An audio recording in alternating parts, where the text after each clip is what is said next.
Hey guys, welcome back to my channel. అందరూ ఎలా ఉన్నారు? బాగున్నారా? సో ఇది మా వినాయక చవితి వ్లాగ్ అన్నమాట. సో మా పూజ ఎలా జరిగింది ఏంటి అన్నదంతా ఈ వీడియోలో మీరు చూస్తారు. సో ముందు వీడియోలో మీరు ఆల్రెడీ చూసుంటే కనుక ఆ బనానా లీఫ్ డెకరేషన్ని తీసేసి మళ్ళీ ఈ డెకరేషన్ చేశాను అని చెప్పున్నాను. ఇన్ కేస్ ఎవరైనా నా ముందు వ్లాగ్ చూడకపోతే ఒకసారి వచ్చేసేయండి.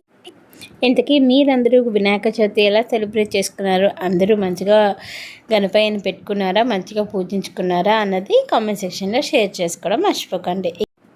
ఇక్కడైతే నేను పీటను ముందుగా సిద్ధం చేసుకుంటున్నాను అనమాట పూజ కోసం. సో ఫస్ట్ బాగా నీట్గా తుడిచేసి పసుపు అంతా నీట్గా పెట్టుకొని ముగ్గు వేసుకుంటున్నాను. దాని తర్వాత బ్లౌజ్ పీస్ వేసుకొని దానిపైన మనం గణపయ్యని పెట్టుకుంటాం కదా, అలాగా ఒక పక్క ప్రసాదాలు చేసుకుంటూ ఇక్కడేమో నేను ఈ పని చేస్తున్నాను. ఇంతకీ మీరు ఏమేం ప్రసాదాలు చేశారో మంచిగా ఉండ్రాలు, మోదకాలు అవన్నీ చేసి గణపయ్యకి పెట్టారా లేదా కామెంట్ సెక్షన్లో షేర్ చేసుకోండి. నేనేం చేశాను అన్నది కూడా మీకు తర్వాత చూపిస్తాను.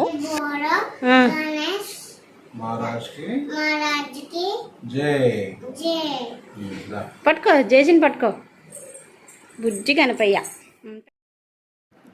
నేను ఎవ్రీ ఇయర్ కూడాను మట్టి గణపతినే తీసుకుంటాను అనమాట. సో ఫస్ట్ నుండి చిన్నది తీసుకున్నాను ఫస్ట్ ఇయర్. తర్వాత అలా కొంచెం చిన్నది పెంచుకుంటూ వస్తున్నాను అనమాట. సో అండ్ ఎప్పుడు కూడా మట్టిదే తీసుకుంటున్నాను కాబట్టి మట్టిదైతే మనకి కలర్స్ అవేవి ఉండవు కదా, సో అంత నిండుగా అనిపించదు అని చెప్పేసి కొంచెం గంధము, పసుపుతోటి అండ్ అలానే కుంకుమ పెట్టి అలంకరణ చేస్తున్నాను అనమాట గణపతికి. మళ్ళీ కలర్స్ అవన్నీ వేస్తే అది కూడా కెమికలే కదా, అందుకని చెప్పేసి ఇంకా కలర్స్ అవేవి వేయకుండాను మంచిగా గంధము కుంకుమతోటి అలంకరణ చేస్తున్నాను. కిరీటం దగ్గర, అలానే తొండంకి, మూషికంకి, చేతులకి అవన్నిటికీ కూడాను గంధం పూసి కుంకుమ బొట్లు పెడుతున్నాను అనమాట. ఎలా ఉన్నారు మా బుజ్జి గణపయ్య? మీకు నచ్చిందా లేదా? నాకైతే చాలా బాగా నచ్చింది. ముద్దుగా ఉన్నారు కదా. చెప్పండి. बोलो गणेश महाराज की.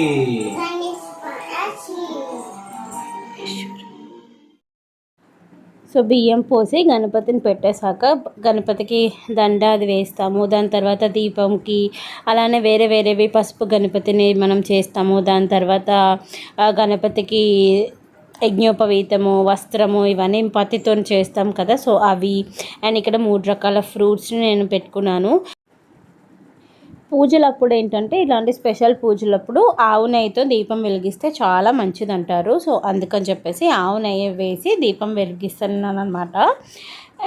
మామూలు అప్పుడైతే నువ్వుల నూనె లేదంటే కొబ్బరి నూనెతోటి మంచిగా మనం వెలిగించుకోవచ్చు.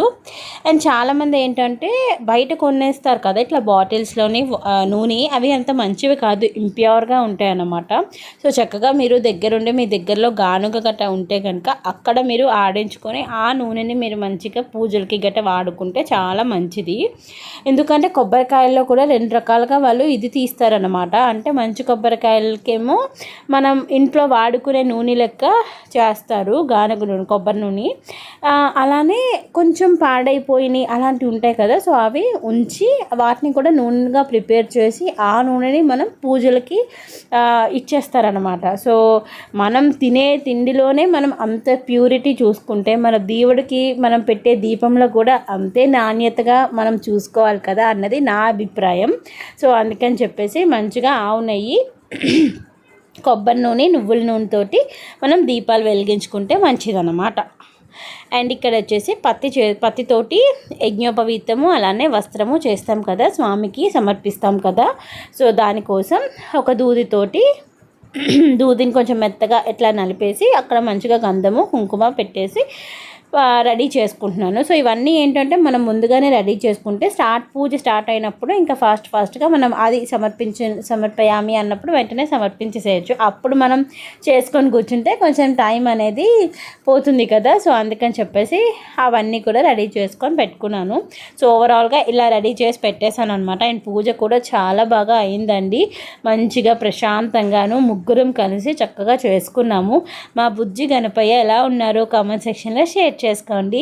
అలానే మంచిగా గరికతోటి నేను కొనుక్కున్న పత్రాలతోటి సేకరించిన పత్రాలతోటి వాటన్నిటితోటి మా గణపయ్యని మంచిగా నిండుగా అలంకరించుకున్నాను అన్నమాట. అండ్ మీకు ఎలా అనిపించింది అనేది అయితే కామెంట్ సెక్షన్లో షేర్ చేసుకోవడం మర్చిపోకండి. ఈసారి మా అపార్ట్మెంట్లో కూడాను ఫస్ట్ టైం వినాయకుడిని పెట్టారనమాట. సో మా ఇంట్లో పూజ అయిపోయినాక అప్పుడు కిందకు కూడా వెళ్ళాము. ఫస్ట్ టైం పెట్టున్నారు కదా, సో అందుకని ఫస్ట్ 3 డేసే పెడతామని చెప్పేసి అనుకున్నారనమాట. ఇంతకీ ప్రసాదాలు ఏం చేశానన్నది మీకు చూపించలేదు కదా, రండి చూపిస్తాను. మోదకాలు చేశాను, పాయసం, పులిహోర, కొబ్బరుండలు అండ్ అలానే ఉండ్రాళ్ళు. స్వామికి ఎంతో ఇష్టమైన ఉండ్రాళ్ళు 21 ఆయనకి ఇష్టమైన సంఖ్య కదా, అందుకని చెప్పేసి ఉండ్రాళ్ళు మట్టుగా 21 చేశాను. ఇంకా మోదకాలు అయితే 7 చేశాను అనమాట. అవి ఎలా వస్తాయో తెలియదు, మళ్ళీ ఎక్కువ చేసేస్తే పాడైపోతాయేమో, బాగా రాకపోతే వేస్ట్ అయిపోతాయేమో అని చెప్పేసి కొంచెమే చేశాను. బట్ చాలా బాగా వచ్చాయంట. మా హస్బెండ్ అన్నారు చాలా బాగా వచ్చాయి ఉండ్రాలు అని చెప్పేసి. మా ఇంట్లోని ఆయనే గణపయ్యలాగా ఆ 7 మోదకాలు ఆయననే తిన్నారు. అండ్ ఇది మా అపార్ట్మెంట్ గణేష అనమాట. సో మా పూజ అయినాక కిందకు కూడా వెళ్ళేసి అక్కడ కూడా దండం అది పెట్టుకున్నాము. వాళ్ళు అప్పుడే పూజ అనేది స్టార్ట్ చేస్తున్నారు, ఎందుకంటే పంతులు మరి మార్నింగ్ నుండి వాళ్ళ గుళ్ళోని అండ్ అలానే వేరే వేరే వాళ్ళు కూడా పిలిచి చేపించుకుంటారు కదా పూజని. సో అందుకని చెప్పేసి అవన్నీ అయినాక ఒక 11:30 11:45 ఆ టైంకి అలా వచ్చారనమాట. వచ్చి స్టార్ట్ చేస్తున్నారు పూజ. ఆల్రెడీ చెప్పున్నాను కదా, మా అపార్ట్మెంట్లో అయితే ధూమ్ధామ్గా మేము అందరం మంచిగా ఎంజాయ్ చేస్తున్నాం అని చెప్పేసి. సో నెక్స్ట్ నుండి కూడాను ఆ వీడియోస్ అన్నీ నేను రిలీజ్ చేస్తాను, ఓకేనా. సో మంచిగా మేము ఏమేమి ఆడుతున్నాము, ఎట్లా సెలబ్రేట్ చేసుకుంటున్నాము అవన్నీ కూడా, ఓకేనా. అంతే అయితే ఈ video, bye bye. So please video నచ్చితే కనుక ప్లీజ్ లైక్ చేయడం అయితే అసలు మర్చిపోకండి. అండ్ ప్లీజ్ సబ్స్క్రైబ్ చేసుకోండి, ఓకేనా. టాటా.